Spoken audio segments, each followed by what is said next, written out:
Has anybody done any personal research about why the cry went up and up? The sadda. There was a sound. We call it cry in English. It was a response by the Deva to the setting the Dhammacakka in motion by a Sama Sambuddha, right?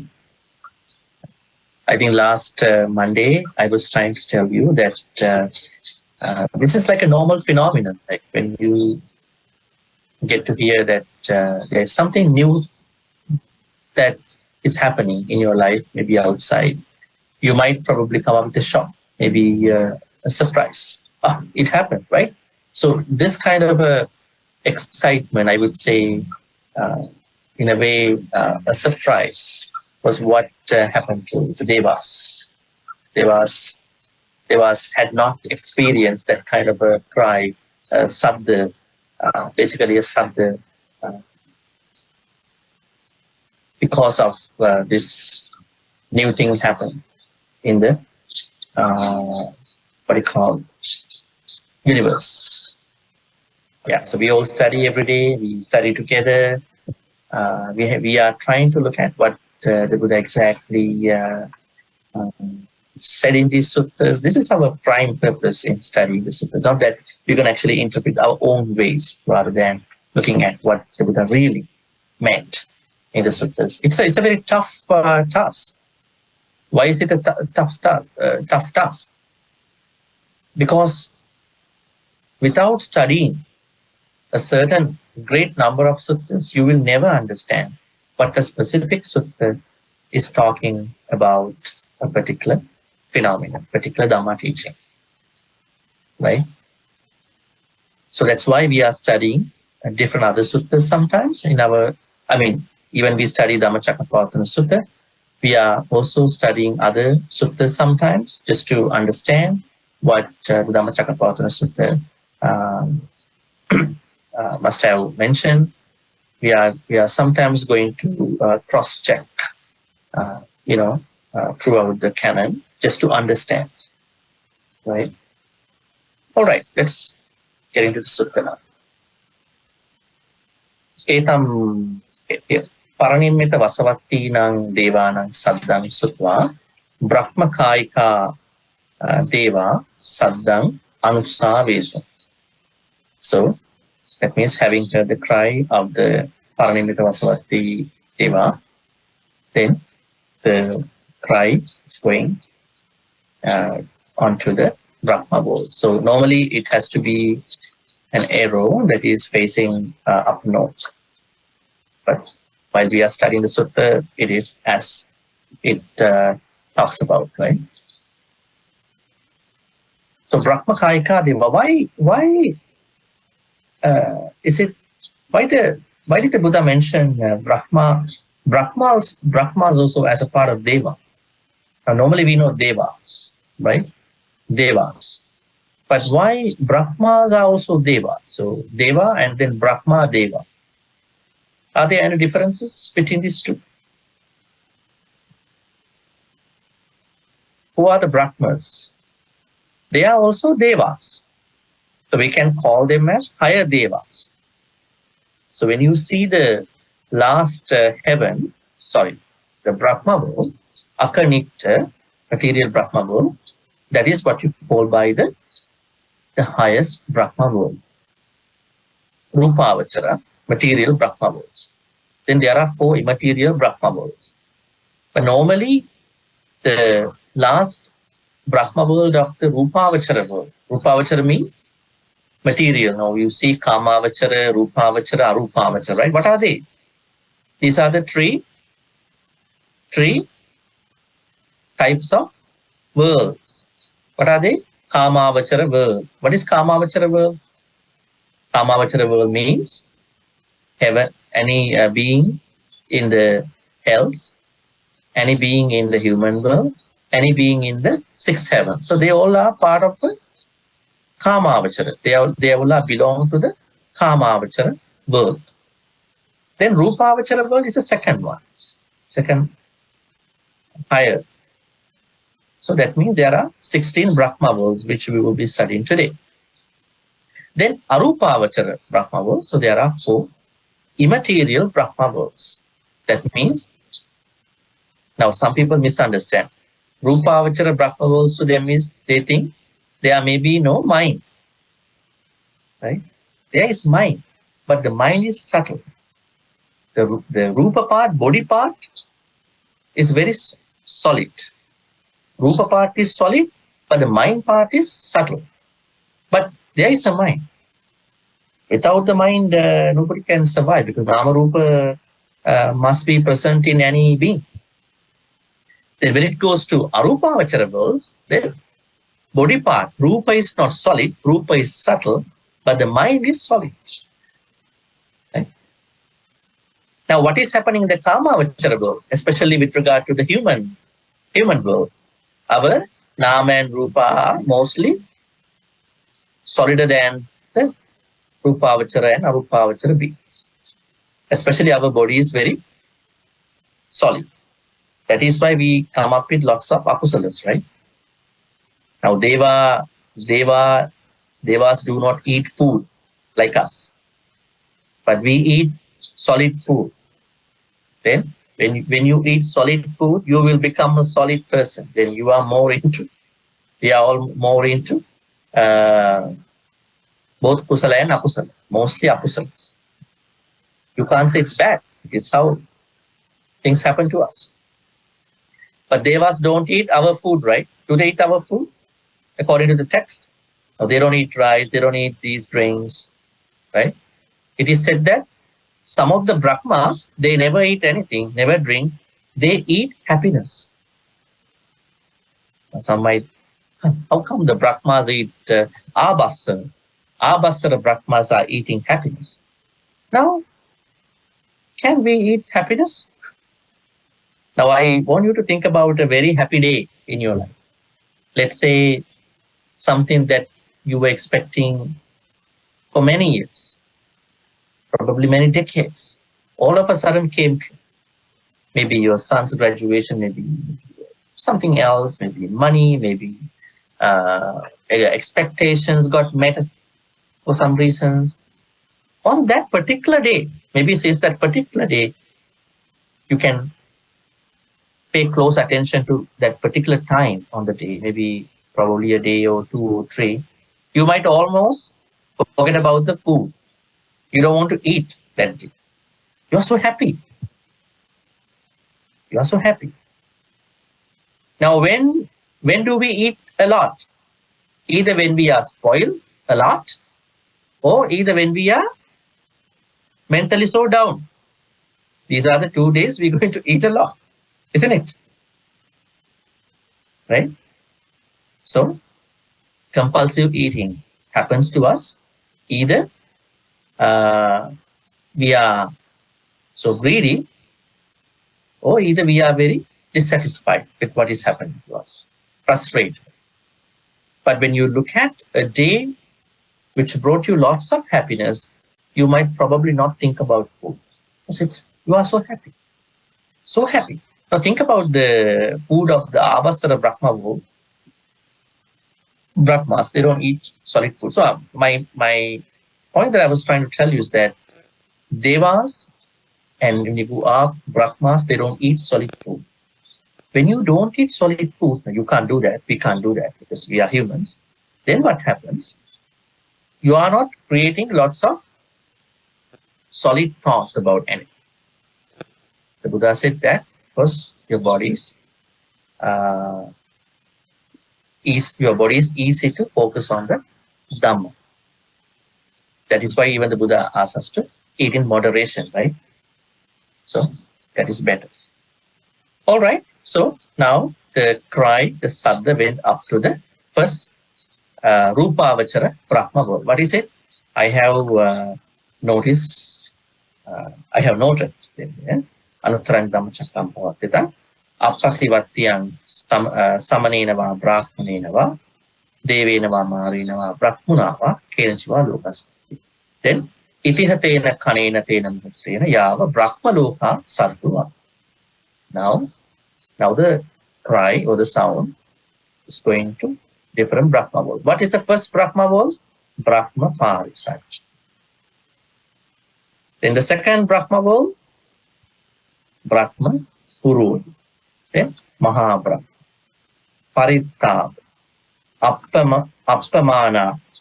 Abasara. Paritta Subha. Appamana Subha. Subha Kin. Vehappala. Asanyasa. Aviha. Atap. Sudas. Sudasi. Akanit. So then, how many Rupavachara Brahma worlds are there?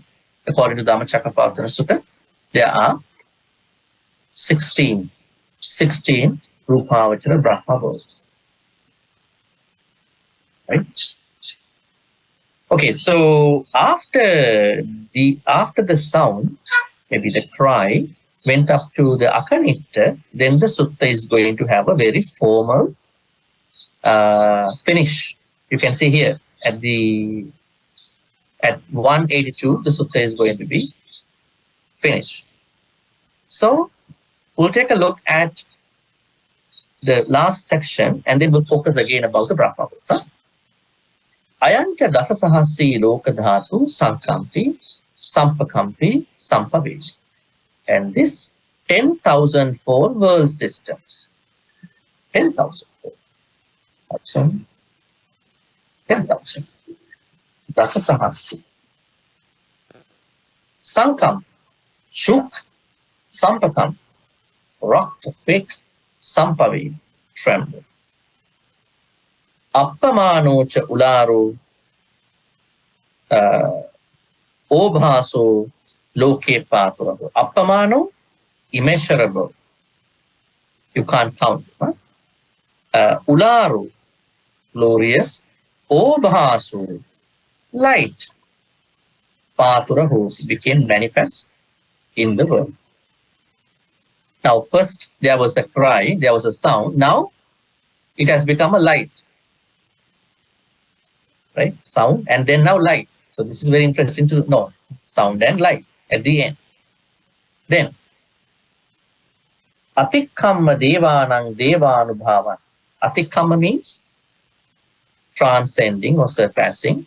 Devanang devanubhavan. Surpassing the divine power of the deities. That means the light that came up because of the Buddha setting the Dhamma in motion, setting the wheel of the Dhamma in motion. That light surpassed the light of the Devas. That must have been the supermost, highest light. Atako Bhagava Udanang Udanis. Atako then, Bhagava, the blessed one. Udanang. Udanang, inspired utterance, Udanis. Now let me ask you a question before I jump into the rest. Bhagava. Why do we call the Buddha Bhagava? Because Buddha has many other terms. I think the word Bhagava has been the most respectful name that we call the Buddha. Buddha never says Buddha say, the Buddha say. He says Bhagava. Bhagava says. Because Buddha is a very common name to all enlightened people. Right? Even we call an Arahant, Arahanta Buddha. Arahanta Buddha. And there is Pacheka Buddha. But Bhagava is only for the Samma Sambuddhas. Right? What does Bhagava mean? I think I explained to you what Bhagava means long time ago. Probably in the first bit, probably 5-6 Dhamma discussions. Remember? What does Bhagava mean? Why do we call Buddha Bhagava?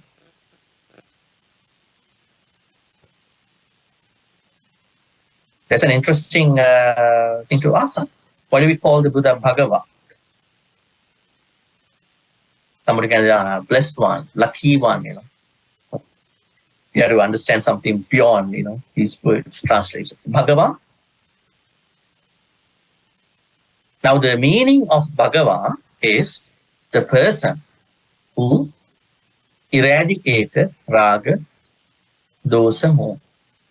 Bhagava means bhagga rago, bhagga doso, bhagga moha.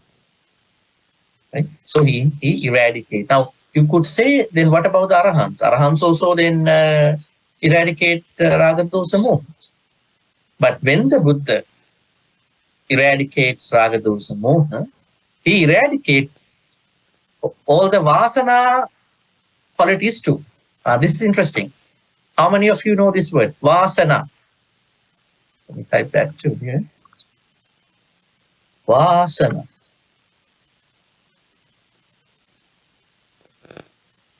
Vasana. Has anybody heard this word before?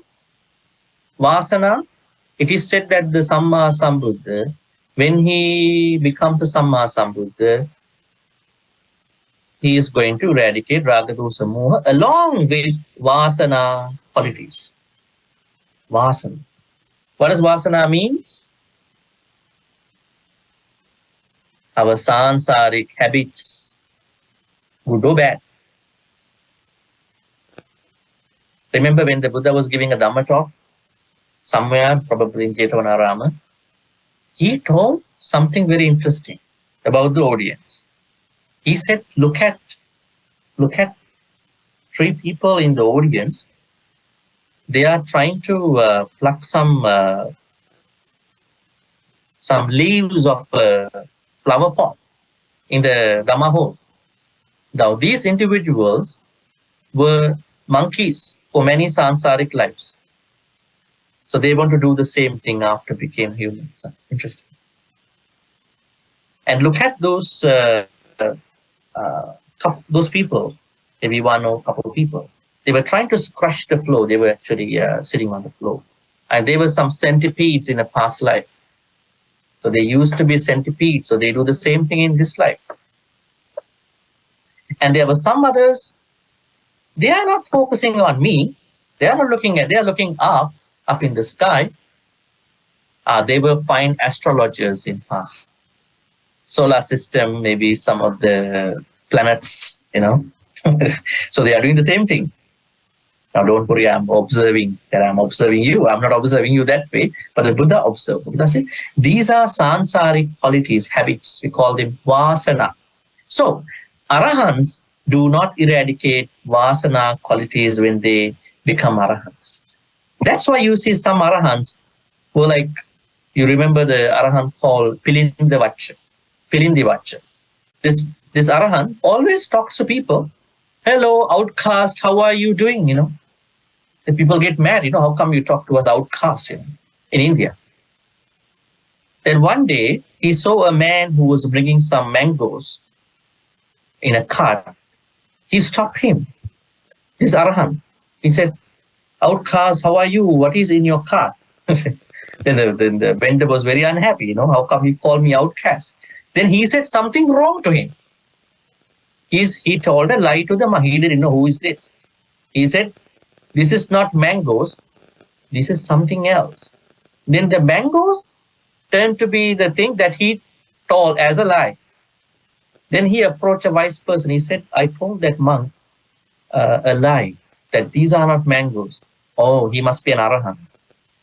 Then why did he call me an outcast? Because he has been a Brahmin, the higher caste Brahmin in India for many, many sansaric lives. So he has been bringing that to his, even after he became an Arahant. That means his vasana qualities, when you become an Arahant, your vasana quality, that means sansaric habits are not going to be stopped. You are carrying them. But Samma Sambuddha, our Gautama Buddha, Shakyamuni Buddha, now Maitreya Buddha is coming up, Kassapa Buddha, Kapusanda, Konagama, all the way up, Tannankara Buddha, when they become the Samma Sambuddha, they eradicate even the sansaric habits. Let me ask you, can these sansaric habits be good things too? You see some very little folks who are very good at maths. You never know that they haven't studied in this life this much, but they're very good at doing their maths. They're very good at sciences. They're very good at talking. They're very good at certain skills. Why is it? they have practiced, they had practiced the same, they have mastered the same thing in their past lives. Because Buddhism is a place where we talk about somebody, every being, animal or human or whoever, from a collection of past lives, including this life. Right? Don't take only this life to talk about Buddhism. Some people take and then they get very frustrated. Right? Because when you talk about any topic in Buddhism, you have to understand that you should not look at that situation only from this life situation. Bhante, I'm very unhappy in this life. I'm very frustrated. I didn't get the life that I wanted. So why is this? There may be some karmic results too. There may be some certain things that that person has to work on. Anyways, so I wanted to tell you this Pali word called Vasana. All right?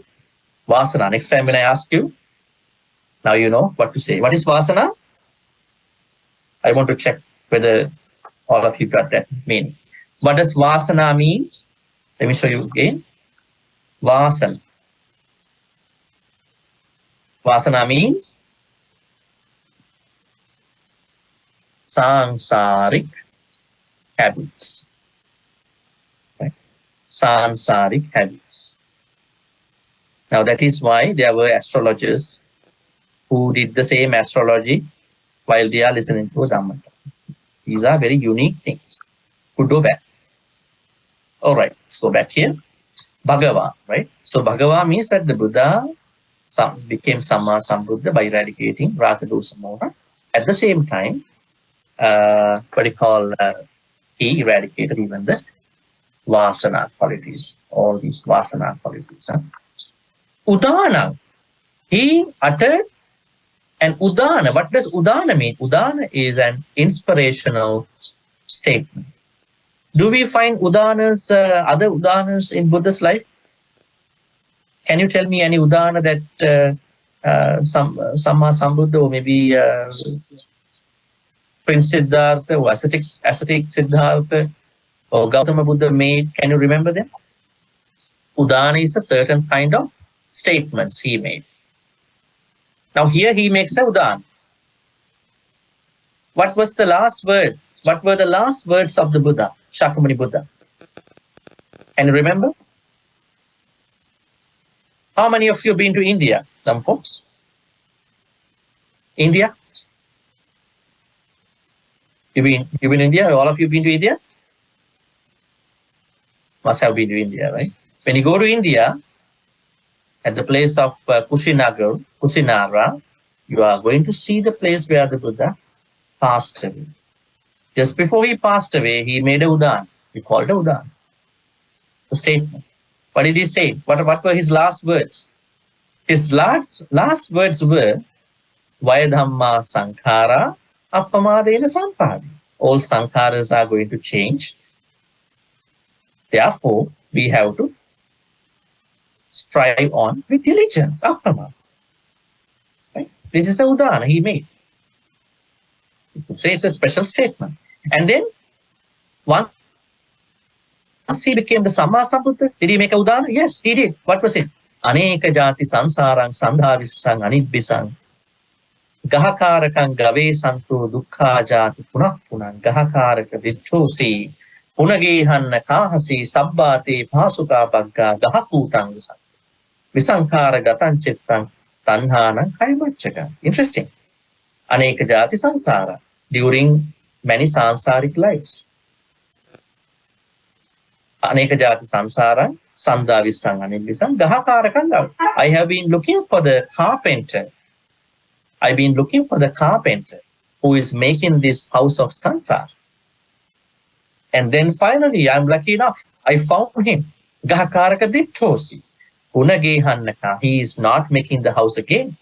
My sansaric life again. Then, sabbate pasukambaka. I have demolished the whole house. Sabbate pasukambaka. Gahakutang visankitang. Along the ridge pole of the house.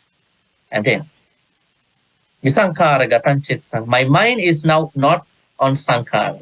My mind is now on Visankhara. Where is our mind on now? Our mind is on.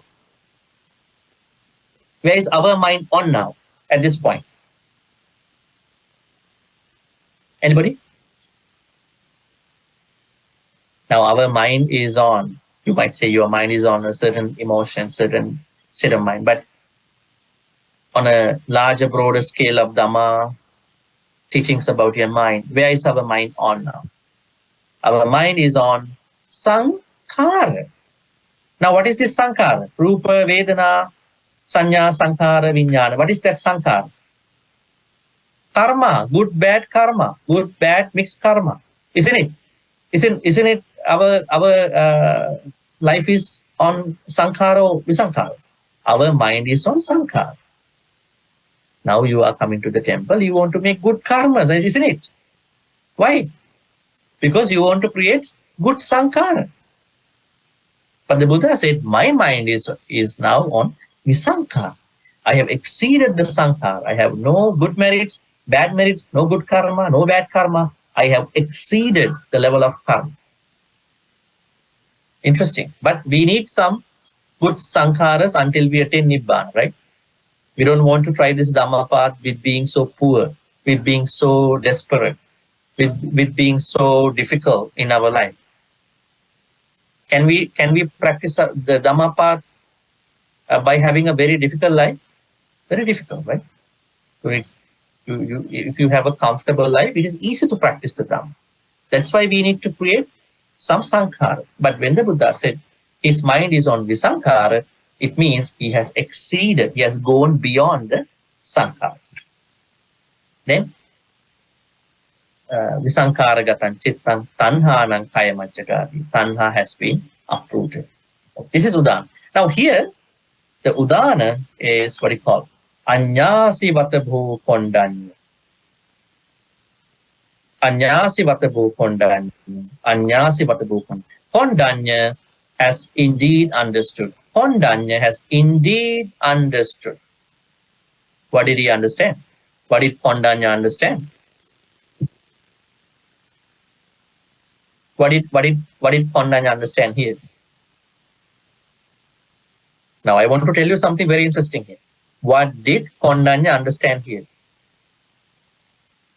Now at the end of a Dhamma talk, a Dhamma speaker might ask you, did you understand the Dhamma talk? Say, yes, you understood the Dhamma talk.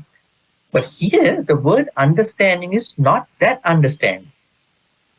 In the Dhamma teachings, when someone says, I understood, that means that person got the Dhamma, Dhammacakkappavattana, which means became a Sotapatti. So elsewhere, what is happening is that you merely understood the Dhamma points as a knowledge. When the knowledge became the practice, truly the practice, that is the real understanding. Do we have another word for this? I don't think so. That is why the Buddha said, Kondanna indeed understood what I said. That means became Sotapatti. Right? Became a Sotapatti. Then what happens? Then he got a name. Itihidang ayasmato Kondanyasa Anya Kondanyu Tveva Nama Mahoseti. In this way, Venerable Kondanna Ayasmato, he got a name called Anya Kondanna. Anya means understood, right?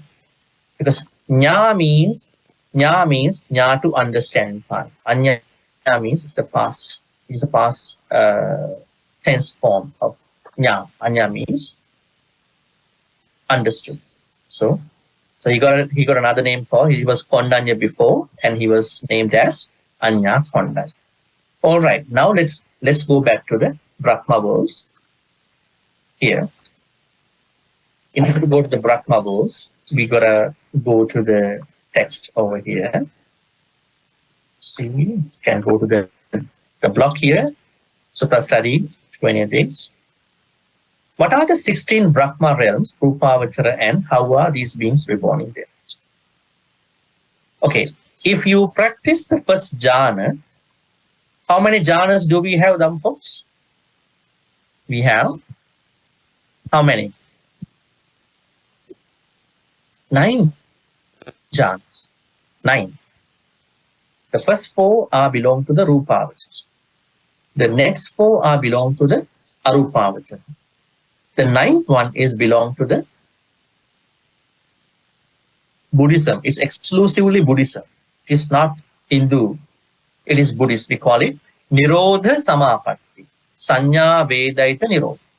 Don't worry about it. Now let's go and see how these particular Brahmas became Brahmas in those groups. See what they have done. Now, how do we practice jhana? Let me ask you. I think you've been going to the meditation retreats. You've been knowing what is samatha, what is vipassana, right? You've been knowing them for long. Now let me ask you. What does a jhana mean? Jhana, J-H long A-N-A. Jhana. What is jhana? Jhana is to burn down, isn't it? The meaning of jhana is to jayati. Jayati. I want to show that. Jayati. Okay. Jayati. This is jhana. So the, Pali word called jayati. Jayati. Jayati is to burn. To burn. What is somebody going to burn here? Panchanivaras. Nothing else. It's a very minimal practice in the practice of the thoughts. What are the Panchanivaranas? Kamachanda, Vyapada, Chinamidda, Uddhacca, Puja, Vicikiccha. So when somebody is practicing jhanas, want to attain a jhana, that person must do a meditation. We call it Samatha Bhavana. Samatha means to calm down oneself first, to get rid of, overcome 5 hindrances. Then, if things are going to be successful in his or her life, then what will happen? That person may attain the first jhana, or the second jhana, or the third jhana, or the fourth jhana. It depends. It's not the time to talk about all this, because we are focusing on the Dhammacakkappavattana Sutta's cry, and then the whole Sutta will be next week. So I think it's better to understand how does someone become a Brahma. So if somebody wants to become a Brahma in his next life, in her next life, what should he or she do?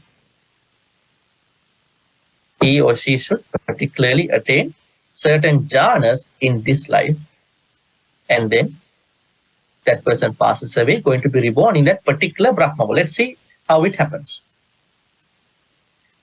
Before you pass away in this life, if you attain the first jhana, then you will be reborn in one of these 3 Brahma worlds. Brahma Parisajja, retinue of Brahma, or Brahma Purohita, ministers of Brahma, and Maha Brahma. But if you attain the second jhana before you pass away, before you die, then you have the potential to be reborn in one of these 3 Brahma worlds. Paritaba, devas of limited radiance. Appama Naba, devas of unbounded radiance. And Abhasara, devas of streaming radiance. Remember I told you, these Abhasara Brahmas, when they were asked, what do you eat? They say happiness. When they are always happy people. Right? They're saying that laugh and grow fat, It's a proverb, idiomatic expression. When people are happy, they can survive well. When they are unhappy, they are not going to survive a lot. Anyways, second jhana. But before you pass away, if you attain the third jhana, then you have the potential of being reborn in one of these 3 Brahma worlds. Parita Subha, devas of limited glory. Appamana Subha, devas of unbounded glory. Subha Kin, devas of radiant glory. Interestingly, if you attain the 4th jhana before you pass away in this life, then you have multiple opportunities. You have a bunch of opportunities. You may be reborn in the Vehappala, one Brahma, very beautiful Deva, or Asanya Satta, Devas with only the body and no mind. I think the best way to say is that there is mind, but it's very subtle. It's not very manifest.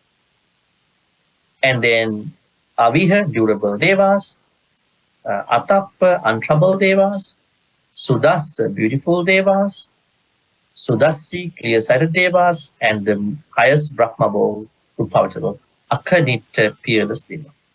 You know what? I think you all know the god called Sakka. Who is Sakka? Who is Sakka? The highest. Is he the highest god in the Deva bowls? Is he? That's a misconception. He is not the highest god. The highest god is the Devaputta Mara. He is the Devaputta Mara. He is the highest god in, out of all these 6 heavens. But out of the Deva worlds that are particularly relevant to the human world, right? We call it Chatu Maharajika, Yama, Tavatinsa. Now, out of these 3 worlds, Sakka is the head god. But he's not the head god out of all these 6 heavens. Because Sakka is very scared of Devaputta Mara. Devaputta Mara in the Paranimitta Vasavatti. Now, interestingly, there is a mention in some of the suttas that when Sakka was asked, who do you want to be when you pass away? Now, you have certain answers. I want to be a Deva, I want to be this and that. You know what the Sakka said? I want to be reborn in the Akanitta Brahma world. Here, this one. Sakka wants to be reborn. Very interesting. Why is it? Why he wants to be reborn? In the Akanitta Brahma world, nobody has age difference. Now, in the human world, let's say someone is born today, has an age gap in regard to somebody who is 40 years old, 50 years old, 60, 70, 89. Even it is the same situation with regard to other Deva world, but even the Brahma world. But when somebody is reborn in the Akanitta Brahma world, they all have the same age. There's no difference. They all are same in their physicality, in their growth, everything. But what is the nicest thing over there? They all going to attain Nibbana at the end of their journey in the Akanitta. Very interesting, right? Very wonderful. In order to be reborn in there, what should you do? Now you might think, 4th jhana, I would be not even 4th jhana. Don't think even the fourth jhana alone is helpful. No, you have to be an anagami. You see here? So we have to add here. Now these 5, Aviha, Atappa, Sudasya, Akani. We have another name for these 5 Brahma worlds.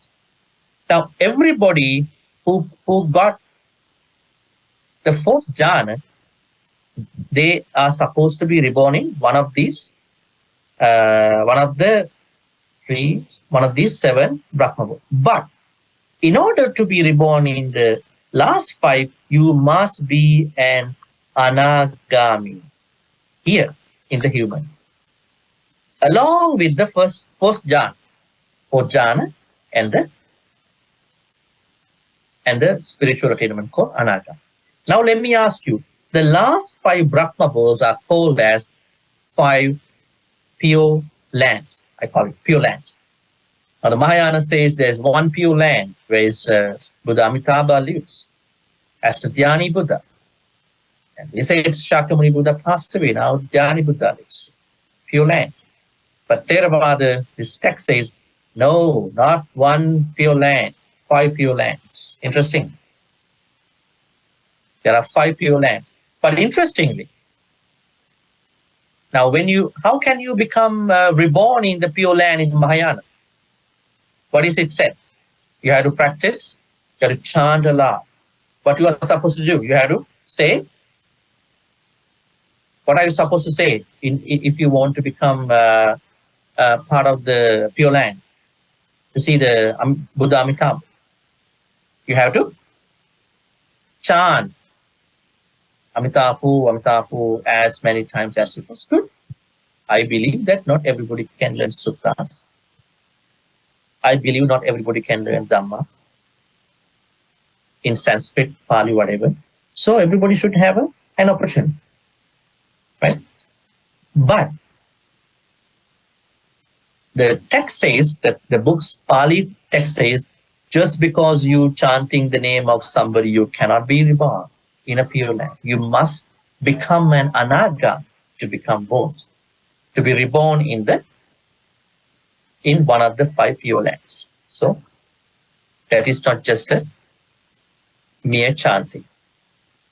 All right. So next time, if you are asked by somebody how many Pure Lands are there in Theravada Mahayana, what would be your answer?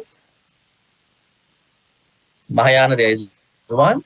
Theravada, there are 5 Pure Lands. They are called 5.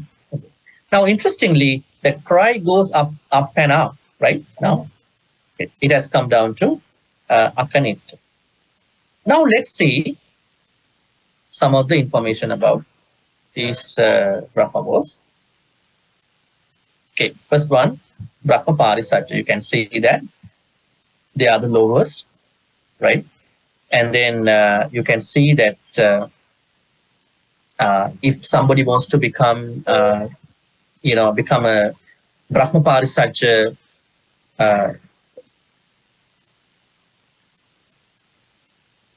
Brahma, then that person has to attain first jhana. I think I'm not going to read all these information about the Brahmas because you can read them. I hope that we can talk about something more interesting out of them. So let me just go through one by one. You can see information about them. But I will discuss something important out of these. Abhasara, you can see here. Paritta. Now, what does paritta mean? Interesting, huh? Paritta. Paritta. I want to ask you, what does paritta means? Paritta. Anybody has any thought about paritta? I think you must have learned this one before, huh? Heard it from somewhere. Paritta. What do monks say before the chanting? What do they say? They say, we are chanting parittas. Parittas, not suttas. Huh? Do they say they chant suttas? Or do they say they chant parittas? How do they say that? Recitation? Parittas.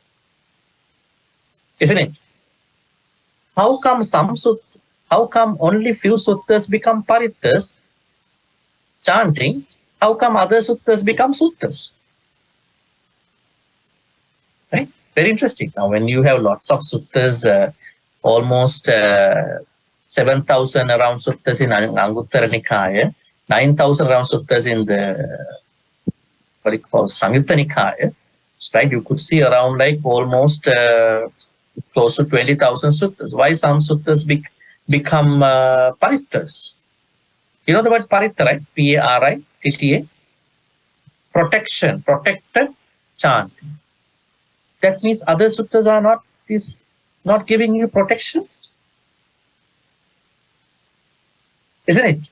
Aren't they? Aren't other suttas giving you the protection?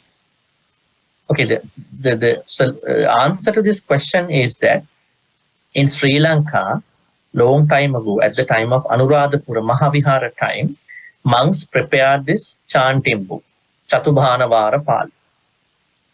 Chatubhanavara Pali. And they prepared this chanting book. The original chanting book and the chanting book you have, they are very different. There are a lot of differences. So they added certain suttas into parittas. What they picked up were mostly the suttas where Buddha talks about the protection. Paritta. Now the word paritta has many meanings. That paritta is protection. But this paritta, here also paritta, right? Paritta subha. Little. Paritta means a little, right? Now, another meaning of paritta is protection, right? So how do we understand the meaning here? Paritta subha. Subha means glory, but the glory is very limited. But here, appamana, it is also subha, right? Same subha here. Appamana means unbounded, unlimited. I think they are the different manifestation of the Brahma words. All right, let's go down slowly. Subhakin, you can see these meanings. All right, this is very interesting. I wanted to talk about this. Asanya Satta. Asanya Satta is a fourth Rupa Jhana Brahma world, change to realm. Yeah? In their previous life, the deities born here, Brahmas, Deva, would have achieved the fourth excellent jhana, fourth jhana. You can see it here, right? See, it is here. You have to have fourth jhana in order to be reborn in Asanya Satta. Then, accompanied by the jhanic components of Sutta Ekangata. The Brahma deities are pure and auspicious, but their grandeur is limited since they have only one developed the third jhana to a lower level than the Deva of the two. I think the interesting, sorry, not here. Sorry about that. It's here. Asanya Satta is the fourth jhana, fourth Rupa jhana, Brahma realm as well. In their previous life, the deities born here would have achieved the fourth jhana together with Ekagata and Sutta. They would have preferred to be born without consciousness in the next birth after developing the fourth jhana. Normally, their material form and consciousness cannot be separated. But these deities are born with only the physical form and no. Why someone is reborn in this place after practicing fourth jhana? People who are practicing the fourth jhana with an emphasis on thinking, my mind is the reason of all these troubles, all this happiness, unhappiness, pain, anger, whatever. It is because of the mind. So I want to think about that mind is the problem of everything. So when that person keeps thinking mind is the problem over and over, along with the fourth jhana, that person passes away and then will be reborn in the Asanya Satta. But you know the funny thing?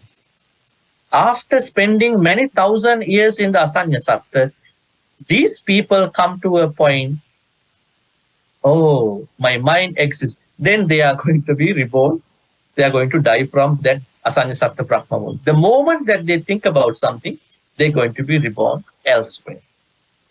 That is why I'm saying, now the text says they don't have a mind. No, they do have a mind, but it's very, very, very subtle. That is why at a certain time, they are going to fully focus through their mind and all the problems come to them, and then they're going to be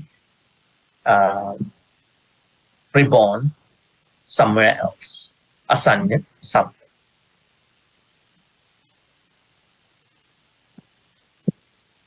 All right, I couldn't ask you any questions so far, folks? Did I say we should not think about our present life?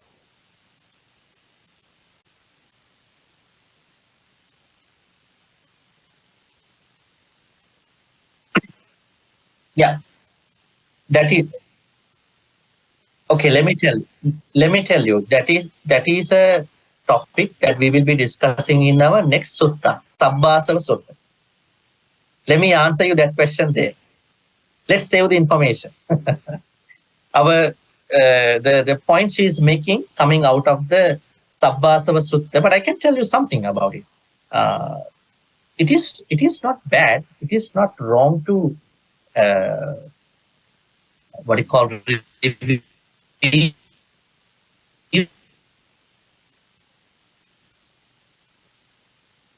they plan what you call your past. Do not ever dwell on your past. when some people go to think about what happened in my life, they are also going to stay there. They are also going to live there. That is not going to be a good thing. We are going to learn out of our past. We are going to plan well for the future, but we have to live here right now. So that question and more details must be explained during our next sutta discussion, because the Sabbasava Sutta is the place where it talks about 16 doubts. And the Buddha said, worrying too much about these 16 is not necessary. And it will create, and those questions will create you a very egoistic person who has more sakkaya. But it doesn't say that Atita, Anagata are wrong places to think about. You have to plan ahead for the future. You have to think about lessons that you learn out of your past actions. If not, you cannot become a better person, right? Isn't it? Like, for example, when you go home tonight, then what you could do, perhaps, you're going to review your today, since the morning up until your sleep time. You might be thinking, did I tell a lie to somebody? Did I hurt somebody? Is it bad? No, you want to become a better person. But you are not going to live in that past. You simply want to make sure that your actions, your thoughts, and your words were in line with the Dhamma. So, the Buddha said in that sutta, I will give more information during the next one about it, because it's under that particular sutta, that what the Buddha mentioned there was that a lot of people are very dubious, very suspicious, very unnecessarily, excessively curious about their past and the future. That is not important. We don't need to be so. Right? How many people want to give their palm? I can read your palm. Oh, yeah. Can you read my palm? They are so much into their past life, right? Can you tell me what's going to happen to my life? How long will I be living? That kind of a mentality might not be good, I think. I mean, people do it for some fun stuff. I mean, but there are people who are very much into their past, very much into their, no. You go learn from the past. You can plan for the future. Combine all those good things, lessons into this present moment. That is what the Buddha talks about in that particular sutta. That's not relevant to today, but interesting. Any other questions about what we've been doing? Because we have discussed a couple of other things before we finish. Okay? And next Monday will be a day that I'll be asking questions from you, all right? Because it's the review of the whole sutta. I'm going to go back to the Kamasukalikana Yoga, Patilamatana Yoga, Noble Eightfold Path, and then what you call the Four Noble Truths, Tiparivatta, Dwadasakara, cry in regard to the Deva, cry in regard to the Brahma, Anya Kondanna. So I think we're going to go over all these sections and going to have a very good conclusion. I would say have a good review about it, recap everything. Which we started in July. How many months it took us to finish this sutta? From July 7. Oh, almost 4.5. Almost. Yes, started on the Asala Poyade, right? Almost. All right, any more questions about Brahma and today? All right, so we'll be going over few more things, and you can ask if you have later, today. I want to discuss about this interesting thing. Sit. Ayancha dasasahasi lokadatu sankampi 10,000 fold system shu. So the Buddha talks about 1,000 world system. What is it? How do we understand this? What is a world system, Dhamma folks? According to Buddhism, the Buddha says there are so many world systems. Now here, 10,000 world system got Shu, and then got what you call fear, quake, and all that. What is a world system? World system means one world system means there is one sun, one moon, and particularly one solar system. Now you see here, we might think the universe is this whole solar system. There is Jupiter, Mars, Venus, Earth, right? So we name it. These planets. Buddha said, this is one world system. That means there are other world systems, there are their own sun, there are their own moon, their own stars, own planets. Then the Buddha said, when he set the Dhamma wheel in motion, 10,000 world systems got the message. And they were, you can see, checking. Let's learn more about this world system at the end. I think I have given some information to you. In Buddhism, what is a world system? Loka dhatu. What is loka? World. Dhatu means system. Now let me ask you. Now we normally say world. This world, we have some continents. As a Buddhist, can you say that there's only one world? Can you say so? No, you cannot say. Because Buddha clearly says 10,000 world systems. That means, can there be humans in those world systems? Yes, why not?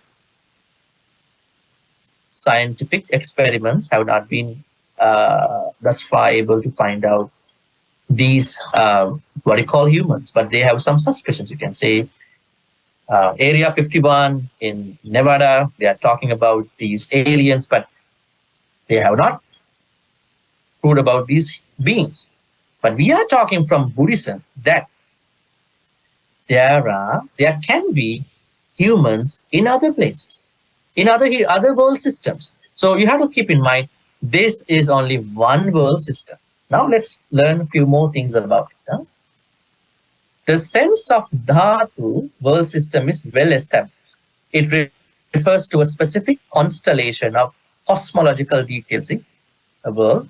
It has a sun, moon, heaven realms, so for which the closest modern term is a solar system. I would call world system is a solar system.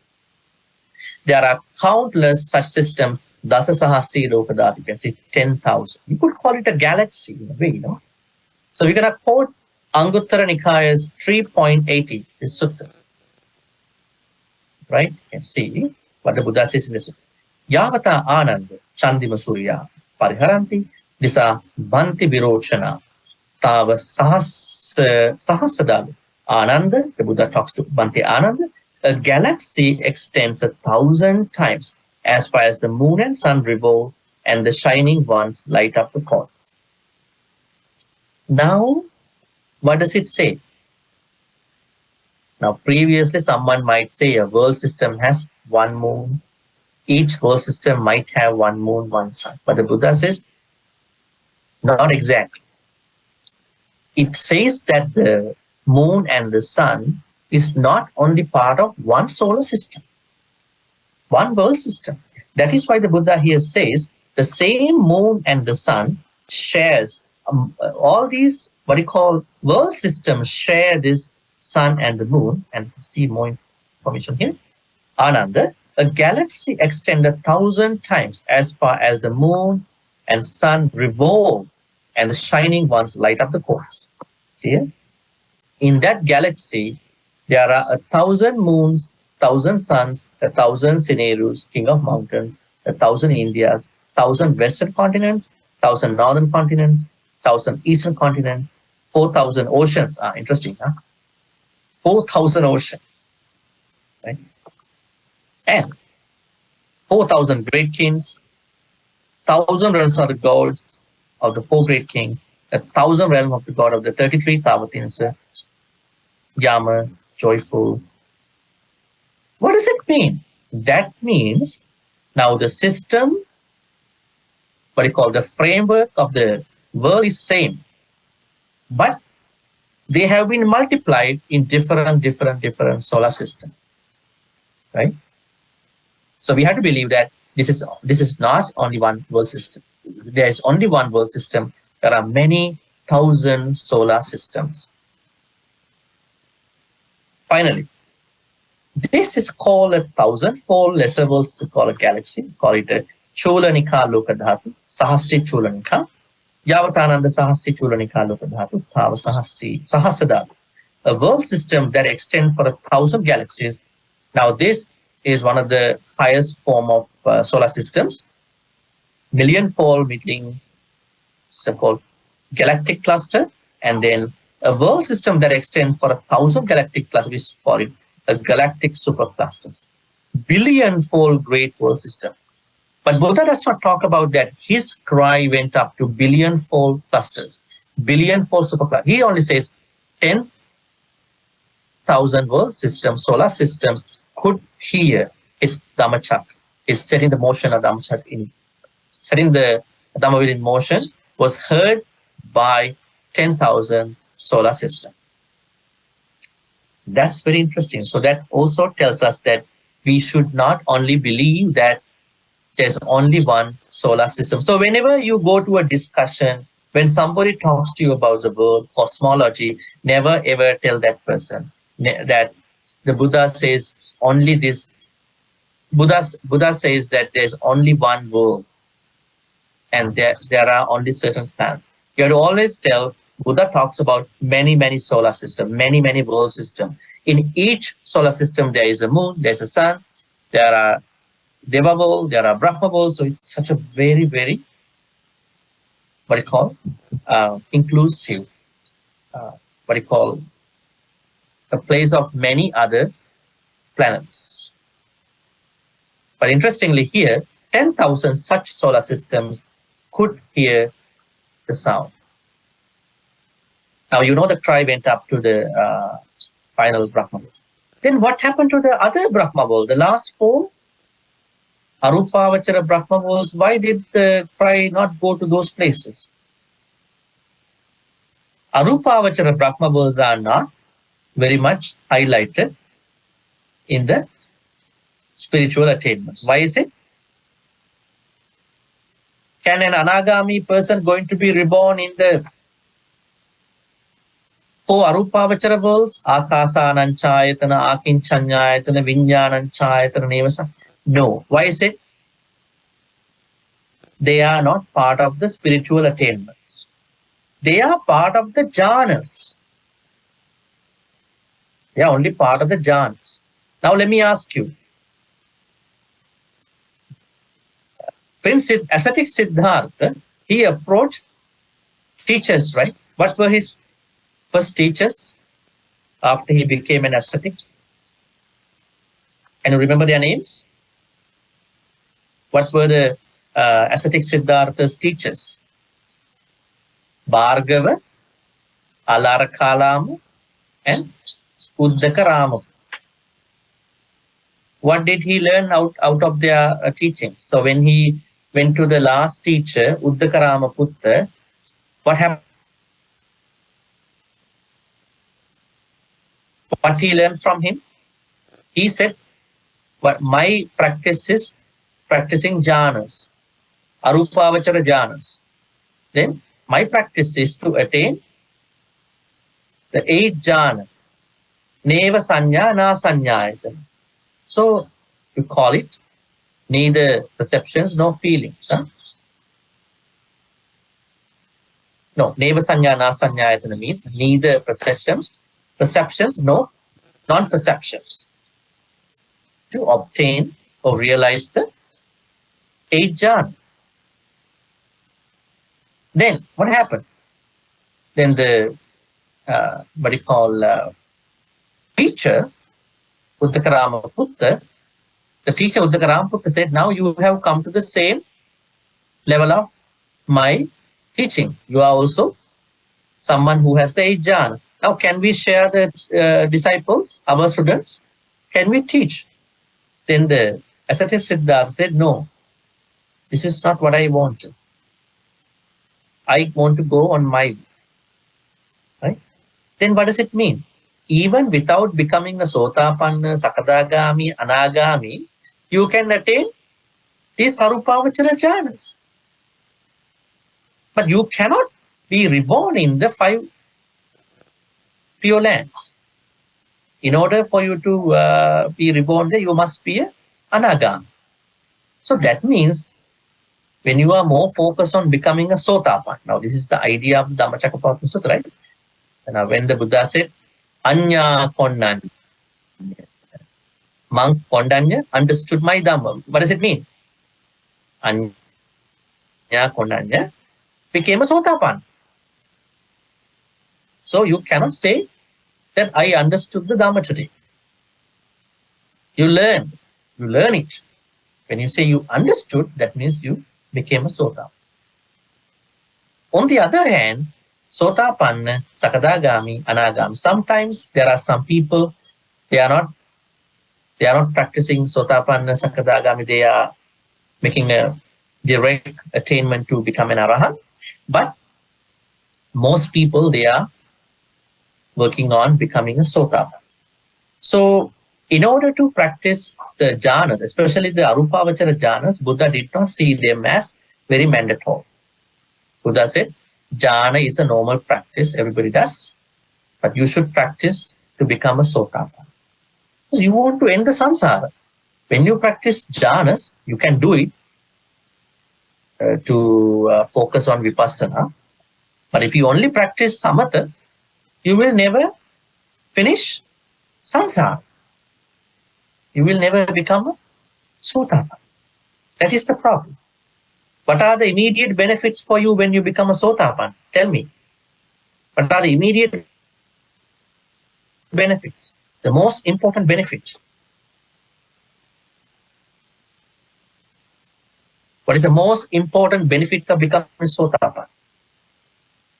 Once you became a Sotapanna, you will never be reborn in the apayas, hells. That is very important. You know, we will never become an animal. You will never become reborn in the hells. And you will only stay for another 7 lives. You will definitely, you are guaranteed to become an Arahant. Guaranteed. So what do we want then? What do we want? To become a Sota. Now that is what we learn from Anya Kondanna.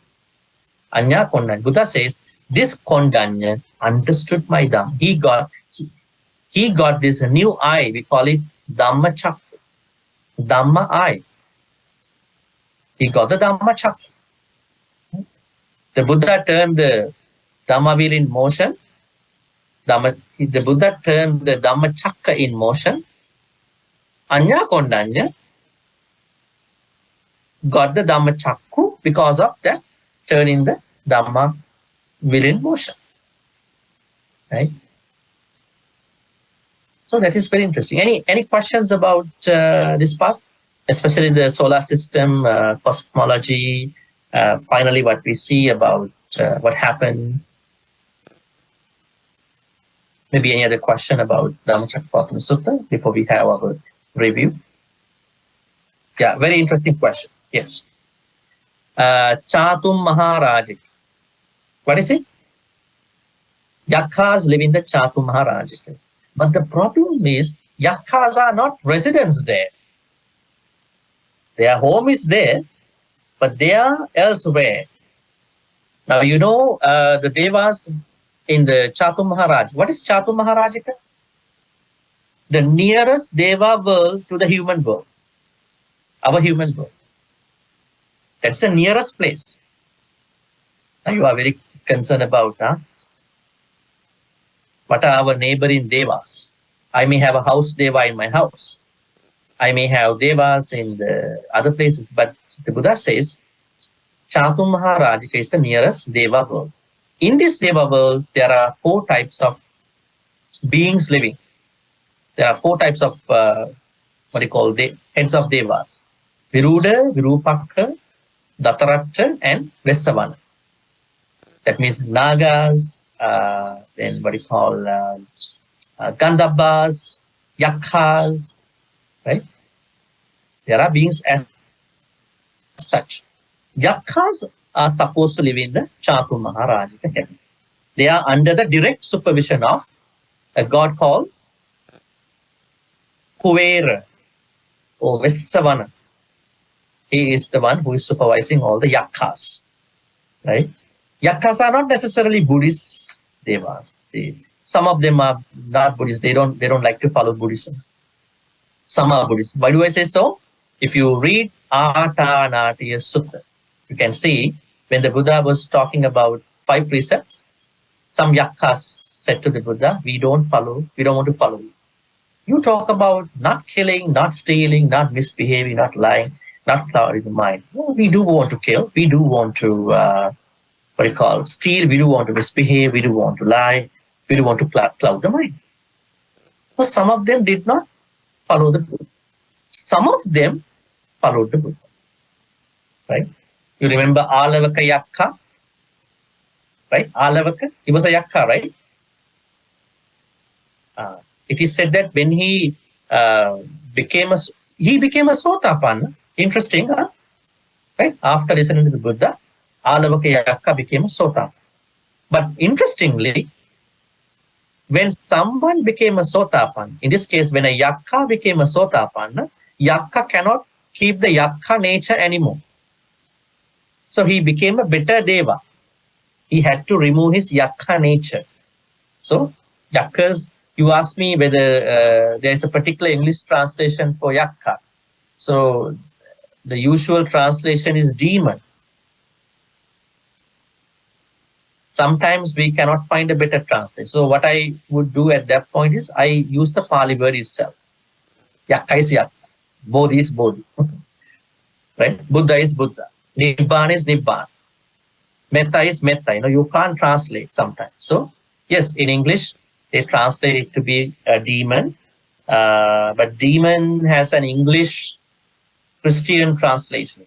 They have a different way. But you could say, yeah, they are demons. Yeah. So they are devas. Never be hesitant to ask questions. Huh? If you didn't get anything out of the discussion, you need to ask. Otherwise, you will go with confusions. Huh? All right. So today we discuss about the cry, the sound that went up to the Brahma worlds, and we discussed that the sound went up to the highest Brahma world, the Brahma world, which is called Akanita. I did not explain each Brahma world one by one because you have a note now. You can read that on your own by yourself. So just to save the time, I didn't go over to that section. That's why I'm giving you text. But if you have a question about the Brahma worlds, you can definitely ask me next week, or you can send me a WhatsApp message. It's harmless, and I can answer anytime. All right. So I think there are no questions. If so, we're going to transfer the good karmas and then wrap this up. Right?